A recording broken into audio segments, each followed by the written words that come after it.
From the window to the wall, we getting lit up in it, big bouncing.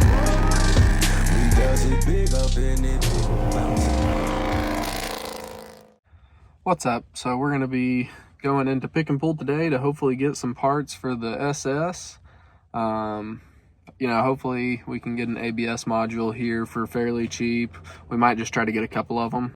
If the first one doesn't work, then we'll have a backup one to make sure, and make sure we have one that works. And then if that doesn't solve the problem, it might just be the hub assembly. So we'll try this because it's just a couple plugs and some brake lines, and then we'll re-bleed the brakes. And then if that doesn't work, then we'll just buy a whole new both front hub assemblies and put them in. But yeah, we're gonna go in here and I'll try to record as much as I can. I didn't bring a tripod or nothing, so hopefully we can get something made out of it. All right, we found the one we're gonna steal from. It's pretty clean, so we're just gonna crawl up under here, unbutton that ABS module. We'll be back. It's so snowy out, I'm not even gonna worry about recording, but we'll try it up here. I'm just gonna unbolt it and get it out of there. So it's the next day. We actually went ahead and grabbed a couple parts while we were at pick and pull. So we've got the ABS module, and we just went ahead and got that whole box on a really clean vehicle. So like underneath there was hardly any frame rust on it. So I'm pretty positive this one should work if that's our problem. And if not, we'll just have an extra one. So if it ever goes out, we'll have a replacement. But I'm probably gonna swap it in, see if it works. If it works, awesome. If it doesn't fix it, I have a feeling it might be our wheel bearings, or like our wheel hub assembly. So I'll just replace that I'll replace those afterwards. But I want to give this a try first, because it's pretty much just plug and play. I don't have to take a bunch of stuff apart. I'm not sure if I'm gonna have to pop. So this is it. I just went ahead and cut the wires on the stock, on the vehicle that was there. But you just remove some, I believe there were 12s, maybe 13s on the bracket, and maybe like a 15 on the frame rail. I just dropped the whole thing down and then cut these, and you want to remove the brake lines out of here. But I'm going to get underneath the vehicle and make sure that this is the correct size and everything. I believe it is. So I'll probably just clean this one up, and I believe these are just little torque spits, like maybe T10s. We'll clean that up and make sure we pop that off. Here, we'll do that right now. Okay, so T20 is what it is. And you're supposed to just pop these out if you're replacing this. I wonder if that's...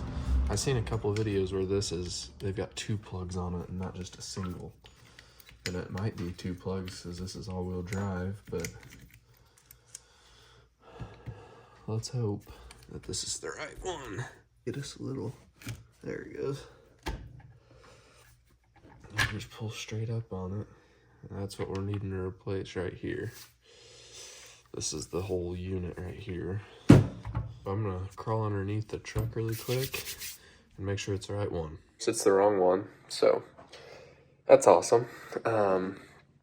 We'll just take this back up there and return it, and then we'll run back out there and see if they have another one. Or we might just, this week we might just run and buy a new hub assembly for the fronts and just replace those, because it is acting like when I press the brakes and I'm slowing down, maybe 5 miles an hour to stop, it acts like it's wanting to pull one way.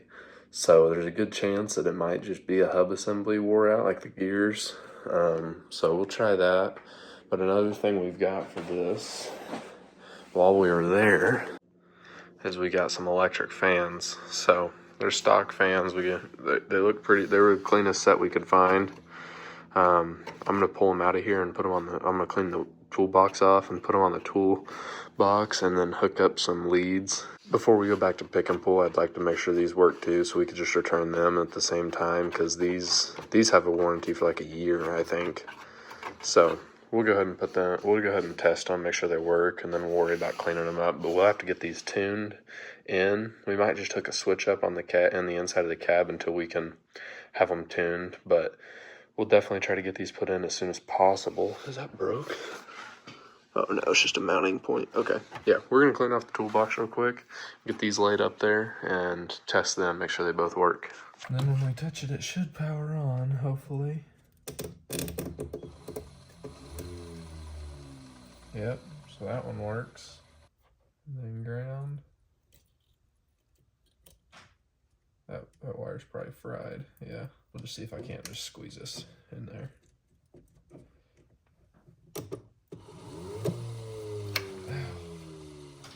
Yep, it worked.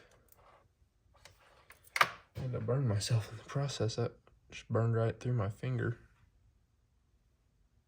All right, whenever you're replacing these, if your truck doesn't have the, I believe it's a 34-inch radiator, you'll have to upgrade the radiator to the 34-inch, so it gives this outside bracket here. So your radiator, if it's the smaller one, will be hooked up on this middle bolt hole, and you'll need it over here because that fan shroud's gonna hook up into here. So you'll have to get a 34-inch radiator and the fan shroud and then the harness, or however you want to go about that. But it's going to help it. This is going to quiet the motor down a ton. So whenever we get to it, we'll just remove this fan shroud, we'll remove the clutch fan, and we'll just mount that in. I mean, I thought about just using these, you know, these here that you just mount to the radiator, but I'd rather make it look as stock as I can, you know. And there really ain't a whole lot we can do right now. We're waiting on parts, you know, we're waiting on the valve covers still to replace them with the right kind that'll actually fit in there. And then we're also waiting on our lowering shackle brackets still for our shocks, the shock extenders. And then now we're waiting on the harness for this.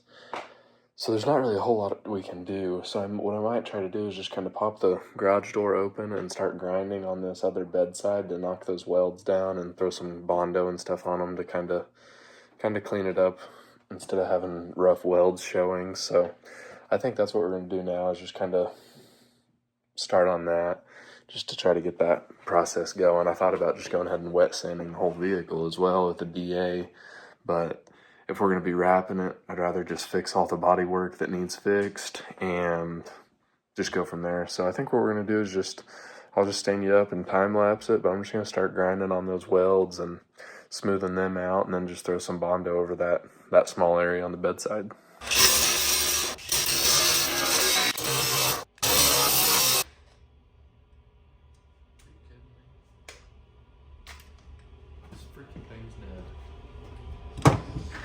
Alright, so game plan change.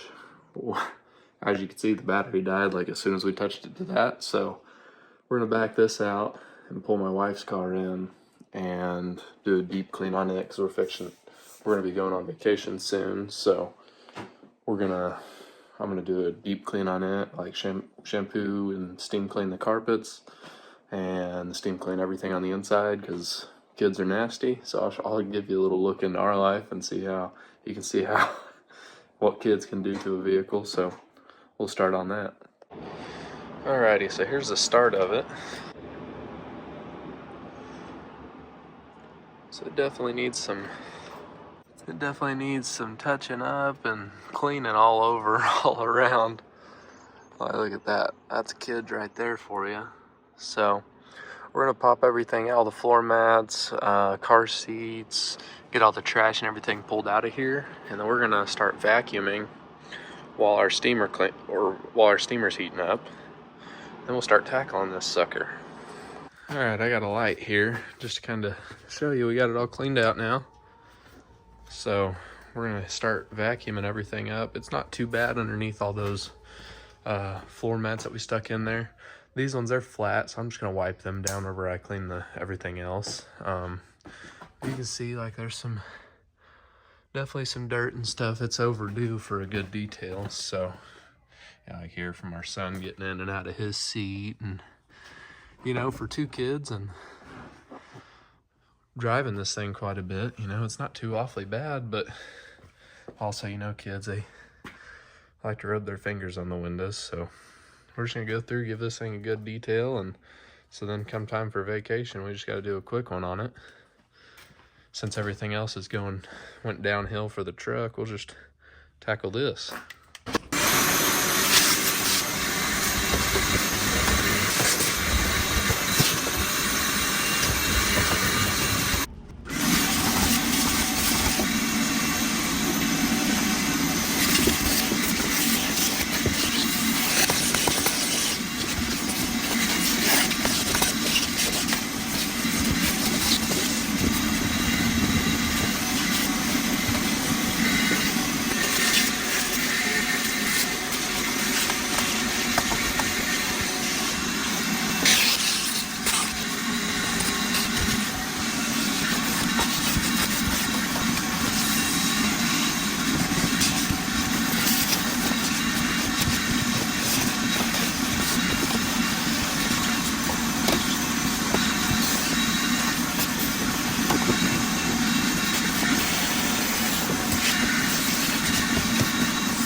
Alright, so we've got the old steam cleaner hooked up, ready to go. We've got it all vacuumed out really good. I'm not going to use any air on this one just to make it kind of, if you're at home trying to do yours or something, it's not going to be that, you might not have all the same tools. So even if you don't have a steam cleaner, if you spray the carpets with like a good carpet cleaner or something and scrub it with a brush, and then just use a microfiber towel or even just a rag that you've got, and wipe up as much foam or cleaner as you can, and then just take your shop vac and vacuum it out real good. You'll be all set. But yeah, we're gonna go through. See, I missed a little piece of trash right there. We're gonna go through and steam clean everything. We're gonna start with the carpets. We'll do the carpets here, and then we'll do the seat, and then all the plastics here and everything like that. So yeah, I'm gonna start steam cleaning as soon as this warms up, and I'll stand you up over there and we'll go at it. All right, for all the interior cleaning, we're using Coach Kimmy Polestar on all the leather and plastics, and then on the floors we're using a Malco carpet and upholstery cleaner.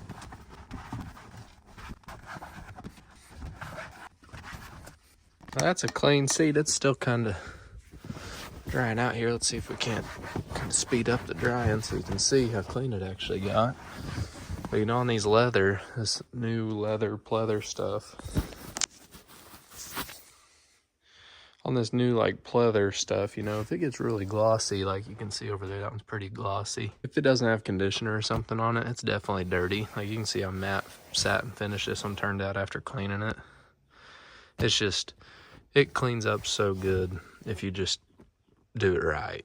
And like I don't put conditioner or nothing on it. I might put an interior coating on everything when I get done here, but it's gonna clean up good. So I'm just gonna stand you up while I clean the dash and the center console here, and then I'll whip out the rest and show you at the end.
All right, there's your finished shot of that, this area. Now we'll go down here where it's going to be pretty nasty, I think. So we'll just trying to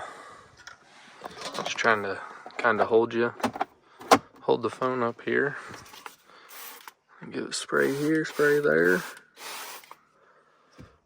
Open that up. We'll hit that with steam, and we'll just kind of foam up the whole area.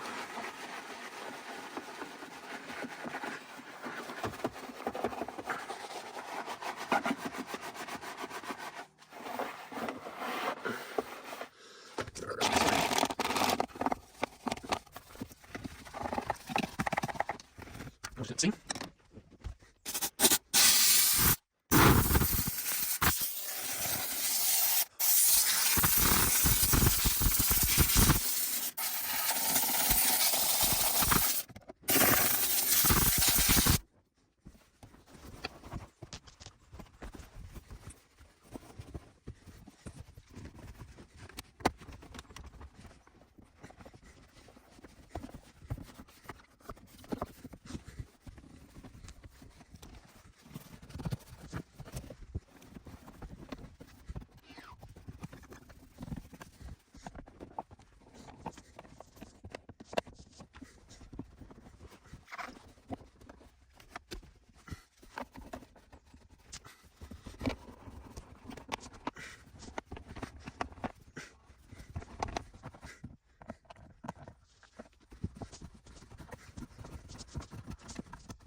All right, and here's the finished product.